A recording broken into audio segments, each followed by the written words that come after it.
China పెద్ద ఎత్తున gold ట్రేడ్ను, gold కన్జంప్షన్ను encourage చేస్తోంది. తాజాగా హాంకాంగ్లో మరో గోల్డ్ స్టోరేజ్ ఫెసిలిటీని ఓపెన్ చేశారు. షాంఘై గోల్డ్ ఎక్స్చేంజ్ ద్వారా గోల్డ్ ట్రేడింగ్ జరుగుతుంది. సో ఇప్పుడు ఆసక్తికరమైన అంశం ఏంటంటే, ప్రజలను కూడా చైనా గోల్డ్ కొనమని పెద్ద ఎత్తున క్యాంపెయిన్ చేసింది. ఇప్పుడు ఈ షాంఘై గోల్డ్ ఎక్స్చేంజ్ నడిపే పీపుల్స్ బ్యాంక్ ఆఫ్ చైనా, అంటే మన రిజర్వ్ బ్యాంక్ ఆఫ్ ఇండియా లాగా 2024లో పెద్ద క్యాంపెయిన్ చేపట్టింది. చైనా ప్రజలకు విజ్ఞప్తి చేసింది, మీరు గోల్డ్ కొనండి అని. దాంతో 2024లో చైనాలో గోల్డ్ కన్జంప్షన్ 34% పెరిగింది ఇయర్ ఆన్ ఇయర్. అంటే అంతకుముందు ఏడాదితో పోలిస్తే 34% ఇంక్రీజ్ అయింది. వాస్తవానికి చైనా ప్రభుత్వము, చైనా సెంట్రల్ బ్యాంక్ కూడా చాలా కాలంగా గోల్డ్ రిజర్వ్స్ పెంచుకుంటూ వస్తుంది. ఇది ప్రపంచవ్యాప్తంగా ట్రెండ్. నేను గతంలో కూడా చెప్పాను, భారతదేశంతో సహా ప్రపంచమంతటా కూడా సెంట్రల్ బ్యాంక్స్ గోల్డ్ రిజర్వ్స్ను, అంటే తమ ఫారిన్ ఎక్స్చేంజ్ రిజర్వ్స్లో భాగంగా డాలర్లు, యూరోల లాగా గోల్డ్ కూడా ఒక స్టోర్ చేసుకుంటుంటారు. ప్రపంచవ్యాప్తంగా సెంట్రల్ బ్యాంక్స్ అన్నిటికీ కలిపి 35,000 టన్స్ ఆఫ్ గోల్డ్ ఉందని అంచనా. 35,000 టన్స్ గోల్డ్ ఉందని అంచనా. సో చైనా లాస్ట్ 25 ఇయర్స్గా ఈ గోల్డ్ పర్చేజెస్ పెంచుతూ వచ్చింది సెంట్రల్ బ్యాంక్స్. ఇప్పుడు మీకు 2000లో చైనా సెంట్రల్ బ్యాంక్ దగ్గర ఉన్న గోల్డ్ రిజర్వ్స్ 395 టన్స్. ఇప్పుడు అది ఏకంగా 2200 టన్స్ వరకు ఉంది అని China people's bank of China దగ్గర ఉన్న gold accumulation, gold reserves 2200 tons ఉందని అంచనా. కొన్ని రిపోర్ట్స్ అయితే ఇది ఇంతకన్నా ఎక్కువ ఉంటుంది. చైనా దగ్గర 5000 టన్స్ కూడా ఉంటుంది. చైనా తక్కువ చూపెడుతోంది అని కూడా అంటారు. ఇప్పుడు ప్రజలను గోల్డ్ కొనమని చెప్పడమే కాకుండా కొత్త కాంట్రాక్ట్లను, గోల్డ్లో 2 కొత్త గోల్డ్ కాంట్రాక్ట్లను కూడా ఎంకరేజ్ చేస్తుంది. అంటే financial agreement in terms of gold.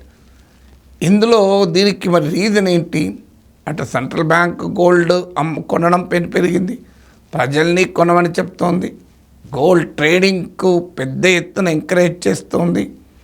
దీనికి కారణం ఏంటి అంటే, ఈ గోల్డ్ షాంఘై గోల్డ్ ఎక్స్చేంజ్లో చైనా గోల్డ్ యువాన్లలో ట్రేడింగ్ చేస్తుంది. మీకు ప్రపంచమంతటా గోల్డ్ ట్రేడింగ్ సాధారణంగా డాలర్లలో జరుగుతుంది. అందుకే గోల్డ్ ప్రైస్ ఇండియాలో కూడా వరల్డ్ మార్కెట్ను బట్టి మారుతూ ఉంటుంది. డాలర్ ప్రైస్ను బట్టి కూడా గోల్డ్ ప్రైస్ మారుతూ ఉంటుంది. సో అందువల్ల ప్రపంచ మార్కెట్ అంత ప్రభావం చూపుతుంది. అయితే చైనా ఏం చేస్తుందంటే, ఇప్పుడు న్యూయార్క్లో అయినా, లండన్లో అయినా ఎక్కడ గోల్డ్ ట్రేడింగ్ చేసినా సాధారణంగా మీకు డాలర్లలోనే జరుగుతుంది. ఎలాగైతే ఆయిల్ మెజారిటీ డాలర్లో జరుగుతుందో, గోల్డ్ అత్యధికంగా డాలర్లోనే ట్రేడింగ్ అవుతుంది.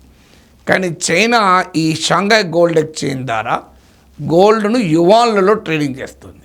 అంటే ఇప్పుడు గోల్డ్ ఎవరైనా గోల్డ్ స్టాక్ ఎక్స్చేంజ్ అంటే similar to stock exchange. Stock ఎక్స్చేంజ్లో ఏ రకంగా అయితే కంపెనీల షేర్లు అమ్మడము, కొనడము జరుగుతుందో, షాంఘై గోల్డ్ ఎక్స్చేంజ్లో కూడా గోల్డ్ అమ్మడము, కొనడము జరుగుతుంది. సో మీరు ఇప్పుడు మన స్టాక్ మార్కెట్లో షేర్లు కొంటే, కొన్నప్పుడు రూపీస్లో చెల్లిస్తాం, అమ్మినప్పుడు మనకు రూపీస్లో వచ్చి మన బ్యాంక్లో పడుతుంది. అలాగే గోల్డ్ ఎక్స్చేంజ్లో నువ్వు గోల్డ్ కొంటే, కొన్నప్పుడు మళ్ళీ మనము కావాలన్నప్పుడు ఈ ట్రేడింగ్ను గోల్డ్ అయినా జరపచ్చు, యువాన్లో అయినా జరపచ్చు. డాలర్లో కాకుండా యువాన్లలో గోల్డ్ ట్రేడింగ్ను ఎలో చేస్తుంది. ఇప్పుడు ఏకంగా ఇన్సూరెన్స్ కంపెనీలకు చైనా పిలిపించింది. ఇప్పుడు మీకు మార్చ్ 2025లో banking and insurance regulatory commission of China మీ అసెట్స్లో కనీసం 1% అయినా గోల్డ్లో ఉండాలి అని ఆదేశాలు జారీ చేసింది. సో ఎందుకు చేస్తుంది ఇదంతా అంటే, ఇదంతా డీడాలరైజేషన్లో భాగం. యువాన్ చైనీస్ కరెన్సీని గ్లోబల్ కరెన్సీగా మార్చుకోవాలనే ఒక ప్రయత్నంలో భాగం. ఎందుకంటే ట్రంప్ టారిఫ్ల వల్ల డాలర్ పైన నమ్మకం ప్రపంచానికి పోయింది. మనం చాలాసార్లు మాట్లాడుకున్నాం. డాలర్ వాల్యూ పడిపోతుంది. రష్యా పైన శాంక్షన్స్, ఇరాన్ పైన శాంక్షన్స్ అప్పుడు చూసాం డాలర్ను ఎలా అమెరికా వెపనైజ్ చేస్తోంది అని. మీకు బ్రిక్స్ కరెన్సీ అనే ప్రపోజల్ రష్యా చేస్తే ట్రంప్ ఎలా రియాక్ట్ అయ్యారో చూసాం. మీరు బ్రిక్స్ కరెన్సీ అని ఆలోచిస్తే మీ పైన 100% టారిఫ్ వేస్తాను అని. సో డాలర్ను ఆధారంగా చేసుకుని అమెరికా తన సుప్రిమసీ, తన ఆధిపత్యాన్ని చెలాయిస్తుంది కనుక దాన్ని బ్రేక్ చేయాలి అంటే చైనా దానికి ఆల్టర్నేటివ్ చూడాలి అని చూస్తున్నారు. ఈవెన్ మల్టీపోలార్ మానిటరీ ఆర్డర్ అంటారు, ఒక డాలర్కే ఆధిపత్యం ఉండొద్దు అని.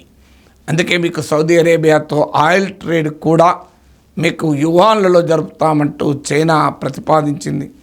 ఇరాన్ ప్రొడ్యూస్ చేసే ఆయిల్ 90% చైనానే కొంటుంది యువాన్లలో, ఎందుకంటే ఇరాన్ పైన ఈ శాంక్షన్స్ ఉన్నాయి కనుక.